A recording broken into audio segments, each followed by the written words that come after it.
सध्या जिकडे तिकडे एकच चर्चा की एकदा आपण सिलेंडर भरून आणलं की महिनाभर आपल्याला दुसरं सिलेंडर भेटत नाही. मग आता प्रश्न हा येतो की ज्यांच्या घरी भरपूर अशी फॅमिली आहे किंवा ज्यांचा मोठा परिवार आहे त्यांच्याकडे 15 दिवस सिलेंडर जातं. मग आता दुसरं सिलेंडर महिना झाल्याशिवाय भेटत नाही, तर मग काय करावं? तर तेव्हा आपण 15 दिवस जाणारं सिलेंडर महिनाभर कसं पुरवायचं व महिनाभर जाणारं सिलेंडर 2 महिने कसं पुरवायचं ते आजच्या व्हिडिओमध्ये पाहूया. तसंच सिलेंडरवर मिठाची कमालसुद्धा पाहूया. नमस्कार, मी प्रीती खंडा रेसिपीजमध्ये तुमचं अगदी मनापासून स्वागत करते. 15 दिवस जाणारं सिलेंडर महिनाभर कसं पुरवायचं ते आजच्या व्हिडिओमध्ये आपण पाहूया. त्याच्यासाठी पहिली टिप्स तुमच्यासोबत मी शेअर करत आहे. तर आपण कधीही घरी चहा बनवत असतो किंवा आपल्या घरी जे रोज दूध येतं ते दूध आपण तापवत असतो, तेव्हा काय करायचं? तर गॅस चालू करायचा आहे. चहागडणीने दूध आपल्याला गाळून घ्यायचं आहे आणि जे दुधाचं भांडं आहे ते आपल्याला गॅसवर अशा प्रकारे ठेवायचं आहे आणि नंतर त्याच्यावर ठेवायचं आहे एक झाकण. दूध तापवताना झाकण ठेवून आपल्याला इथे दूध तापवायचं आहे. रोज आपण दूध तापवताना किंवा चहा करताना एक इथे निष्काळजीपणा करतो किंवा एक चूक करतो. ती म्हणजे काय? तर आपण जेव्हाही दूध तापवायचं असलं तेव्हा आपण जे पातेलं दुधाचं आहे ते गॅसवर ठेवतो आणि त्याच्यावर झाकण मात्र ठेवत नाही. आणि झाकण न ठेवल्यामुळे त्या दुधाला वाफ यायला वेळ लागते आणि म्हणूनच आपलं दूधसुद्धा तापायला इथे वेळ लागते. तर आपल्याला काय करायचं आहे? दुधावर झाकण ठेवूनच आपल्याला दूध तापवायचं आहे. मंद आच ठेवायची आहे आणि मधामधात आपल्याला अशा प्रकारे झाकण काढून पाहायचं आहे. जेणेकरून आपलं दूध जेव्हा उकळीला येईल किंवा जेव्हा दूध आपलं तापवलं जाईल तेव्हा आपलं दूध जे आहे ते खाली जायला नको. तापवताना जर आपण ही एक काळजी घेतली तर इथे आपला गॅस जो आहे तो नक्कीच वाचणार आहे. कारण की आपण झाकण ठेवून इथे दूध तापवल्या कारणाने दूध लवकर तापलं गेलं आणि आपल्या इथे गॅसची बचत झालेली आहे. ही पहिली टिप्स तुम्हाला कशी वाटली बरं? नक्की कमेंट करून कळवायला विसरू नका. आणि आता दूध जेव्हा आपण थंड करायला ठेवतो तेव्हाही आपल्याला इथे एक काळजी घ्यायची आहे. फ्रीजमध्ये दूध तसं न ठेवता आपल्याला सर्वात आधी हे दूध थंड करायचं आहे आणि नंतर आपल्याला फ्रीजमध्ये ठेवायचं आहे. तर दूध थंड करण्यासाठी असं सराटा वगैरे घ्यायचा आहे, असा मधात ठेवायचा आहे, नंतर झाकण ठेवायचं आहे आणि छान असं दूध थंड होऊ द्यायचं आहे. याने काय होईल? तर याने आपल्या दुधावर दाटसर अशी साई येईल. तर ही पहिली टिप्स आहे, नक्की ट्राय करा. आता गॅस वाचवण्यासाठी आपण दुसरी टिप्स पाहूया. त्याच्यासाठी जेव्हाही आपण आपल्या घरी भाजी करतो आणि भाजीसाठी फोडणी करतो तेव्हा काय करायचं? तर अशा प्रकारची नॉनस्टिकची कढई आपल्याला गॅसवर ठेवायची आहे. कढई छान अशी गरम होऊ द्यायची आहे. त्याच्यामध्ये तेल टाकायचं आहे. तेलसुद्धा छान गरम होऊ द्यायचं आहे. जिरं मोहरी टाकायची आहे. चिरलेला कांदा टाकायचा आहे. कढीपत्ता टाकायचा आहे. लसूण टाकायचं आहे. त्याचप्रमाणे हिरवी जी मिरची असते तीसुद्धा आपल्याला इथे कट करून टाकायची आहे. आता सगळं साहित्य आपलं फोडणीचं घातल्यानंतर आपल्याला इथे चम्मचभर मीठ घालायचं आहे. जे मीठ आपण नंतर घालतो ते आपल्याला फोडणीमध्ये सगळं साहित्य टाकलं की लगेचच घालून घ्यायचं आहे. याने काय होईल? तर याने आपली जी फोडणी आहे ती लवकर अशी शिजल्या जाईल किंवा लवकर तेलामध्ये तळल्या जाणार आहे किंवा इथे फोडणी आपली जी आहे ती लवकर होण्यास मदत होईल. तर मीठ टाकल्या कारणाने काय होते की आपली जी फोडणी आहे ती इथे 10 मिनटं ज्या फोडणीला लागणार आहे ते 5 मिनिटातच फोडणी आपली तयार होते. तुम्ही ही टिप्स नक्की फॉलो करून पहा आणि मला कमेंट करून कळवायला विसरू नका की तुम्हाला ही टिप्ससुद्धा कशी वाटली. तर तुम्ही इथे बघू शकता मीठ टाकताच आपली जी फोडणी आहे ती इथे झालेली आहे. आता याच्यामध्ये आपल्याला तिखट, हळद, धनेपूड टाकून द्यायची आहे आणि मीठ तर आपण आधीच घातलेलं आहे म्हणून मीठ टाकायची इथे आपल्याला गरज नाही. आता इथे फोडणी छान अशी होऊ द्यायची आहे आणि आपण जो बारीक चिरलेला टोमॅटो आहे तो टोमॅटोसुद्धा आपल्याला या फोडणीमध्ये अशा प्रकारे घालून घ्यायचा आहे. फोडणीमध्ये टोमॅटो टाकला आणि त्याला एक वेळा परतून घेतलं की लगेच झाकण ठेवायचं आहे. झाकण ठेवून एक वाफ येऊ द्यायची आहे. तुमच्या लक्षात येईल की एक वाफ येताच हा जो फोडणीतला टोमॅटो आहे तो सुद्धा छान असा शिजला जातो. म्हणजेच काय होतं? तर मीठ टाकल्या कारणाने आपली इथे फोडणी ही लवकर शिजल्या जाते किंवा इथे फोडणी आपली लवकर तयार होते. जिथे आपली भाजीची फोडणी व्हायला 10 ते 15 मिनटं लागतात तिथे मात्र फक्त 5 मिनिटात आपली ही फोडणी झालेली आहे. म्हणजेच आपली इथे सुद्धा गॅसची बचत झालेली आहे. जेव्हाही आपण भाजी करतो तेव्हा फोडणी अशा प्रकारे करा. त्याच्यामध्ये जी ही भाजी बनवायची आहे ती भाजी टाका आणि वाफेवर ती भाजी शिजू द्या किंवा भाजीमध्ये जेव्हा तुम्ही पाणी घालता तर ते पाणी उकळीचं घाला. त्या कारणाने सुद्धा इथे आपली गॅसची बचत नक्कीच होणार आहे. ही टिप्स कशी वाटली कमेंट करून कळवायला विसरू नका. तर चला वळूया आपल्या गॅस बचतीच्या तिसऱ्या टिप्सकडे. जेव्हाही आपण कुकरमध्ये वरण भात लावत असतो तेव्हा काय करतो? तर डाळ धुतो व तांदूळ धुतो आणि कुकरमध्ये तसेच ते लावून देतो. पण आता इथे आपल्याला काय करायचं आहे? तर आपल्याला जेव्हाही वरण भात लावायचा आहे त्याच्या अर्धा तास आधी आपल्याला डाळ स्वच्छ धुवून अशा प्रकारे बघा भिजत घालायची आहे. भिजत घालायची आहे आणि अर्धा तास झाल्यानंतर आपल्याला इथे तांदूळसुद्धा स्वच्छ असे धुवून 10 मिनिटासाठी भिजत घालायचे आहे. तांदूळ व डाळ स्वच्छ असे धुवून जर आपण भिजून घेतले आणि नंतर आपण कुकरला लावले, तर इथे आपल्याला 15 ते 20 मिनिटं ज्या कुकरलाच लागणार आहे, जिथे कुकर होण्यासाठी 15 ते 20 मिनिटं लागणार आहे, तिथे आपला हा जो कुकर आहे तो 10 मिनिटात शिजणार आहे.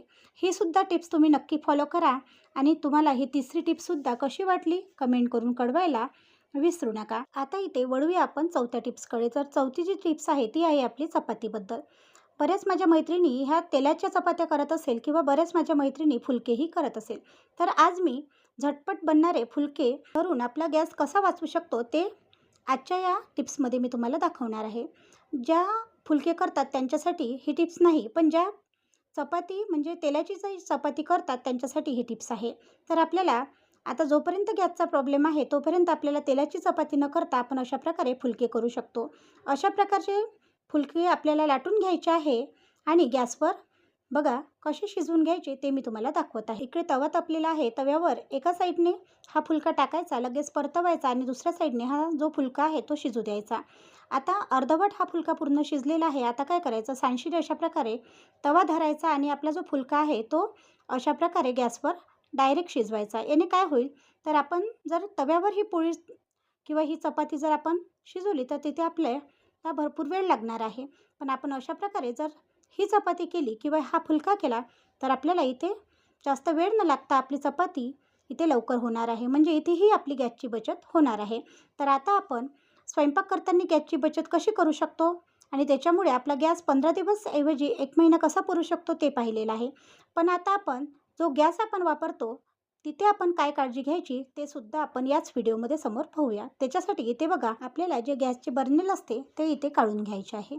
आता बघा काय होतं की गॅसचे जे बर्नल असतं त्याला असे बारीक बारीक छिद्र असतात आणि काही दिवसानंतर किंवा कालांतराने काय होतं की ते जे गॅसचे बर्नलचे जे छिद्र आहे ते बुजतात आणि आपण त्याच्याकडे बिलकुलच लक्ष देत नाही. आणि त्याच्यामुळे काय होतं की जो आपण गॅस जेव्हा चालू करतो किंवा जेव्हा आपण स्वयंपाक करतो तर तो जो गॅस आहे तो बर्नलमधून पास न होता साईडने कुठून तरी लिकेज होतो आणि तिथून आपला गॅस मात्र वाया जातो. तर इथे आपण एक काळजी अशी घ्यायची आहे की आपल्याला 15 दिवसातून एक वेळा हे जे बर्नल आहे ते स्वच्छ असे घासून घ्यायचे आहे. तर बर्नल घासताना इथे आपल्याला काय करायचं आहे, तर तिन्ही बर्नल एका भांड्यामध्ये काढून घ्यायचे आहे. तिन्ही बर्नल एका भांड्यामध्ये काढून घ्यायचं आहे. त्याच्यावर चम्मचभर मीठ घालायचं आहे. गॅसवर मिठाची कमाल काय तर ते आता तुम्ही समोर बघू शकता. तर इथे आपल्याला 1 चम्मचभर मीठ घालून घ्यायचं आहे. मीठ घालायचं आहे आणि त्याच्यावर अर्धा चम्मच एवढा खायचा सोडासुद्धा आपल्याला इथे घालायचा आहे. अर्धा चम्मच खायचा सोडा घातल्यानंतर अर्धा चम्मच इथे आपला जो निरमा असतो तो कोणत्याही प्रकारचा तुम्ही वापरात, कोणताही चालेल, तो निरमा घालू शकता किंवा डिशवॉश कोणतेही जर जे काही तुम्ही वापरत असाल ते इथे घालू शकता. ते सर्व याच्यावर घालायचं आहे आणि उकळीचं आपल्याला गरम पाणी याच्यामध्ये घालून घ्यायचं आहे. तर पाणी किती घालायचं, तर जेवढं आपले हे बर्नल बुजेल तेवढं पाणी आपल्याला याच्यावर घालून घ्यायचं आहे आणि अर्धा तास हे जे बर्नल आहे ते आपल्याला या पाण्यामध्ये अशा प्रकारे बघा मुरू द्यायचे आहे. अर्धा तास मुरू द्यायचे आहे आणि अर्धा तासानंतर आपल्याला हे बर्नल जे आहे ते स्वच्छ असे इथे घासून घ्यायचं आहे. तर अर्धा तास मी हे बर्नल इथे मुरण्यासाठी ठेवणार आहे. आपल्याला एक कापड घ्यायचा आहे, तो कापड ओला करून घ्यायचा आहे आणि आपला जो गॅसचा पाईप असते त्याला अशा प्रकारे आपल्याला पुसायचा आहे. पुसायचा आहे आणि आपल्याला हा पाईप चेक करायचा आहे की कुठे क्रॅक तर गेला नाही किंवा कुठून आपला जो गॅस आहे तो लिकेज तर होत नाही. कधी-कधी काय होतं की आपलं लक्ष नसते आणि आपला जो गॅसचा पाईप असते तो सुद्धा मधातून कुठेतरी थोडाफार कट झालेला राहतो किंवा कुठेतरी लिकेज होतो आणि तिथून आपला गॅस वाया जात असतो. म्हणून आपल्याला गॅस वापरताना इथे पाईपाची सुद्धा तेवढीच काळजी घेतली पाहिजे की आपला पाईप हा व्यवस्थित आहे की नाही, किंवा कुठे आपला पाईप कट तर झाला नाही किंवा कुठून आपल्या पाईपामधून सुद्धा गॅस वाया तर जात नाही. ही सुद्धा टिप्स तुम्ही नक्की फॉलो करा आणि ही सुद्धा टिप्स तुम्हाला कशी वाटली बरं मला कमेंट करून कळवायला विसरू नका. तर इकडे आपले बर्नलसुद्धा छान असे मुरलेले आहे आणि आता ते बर्नल आपण स्वच्छ असे घासून घेऊया. अर्धा तास झालेला आहे आणि आपले बर्नलसुद्धा छान इथे मुरलेले आहे. आता आपल्या घरी जो खराब झालेला ब्रश असतो तो ब्रश आपल्याला इथे घ्यायचा आहे. ब्रश घ्यायचा आहे आणि हे जे बर्नल आहे असे प्रकारे आपल्याला या ब्रशने स्वच्छ असे घासून काढायचे आहे.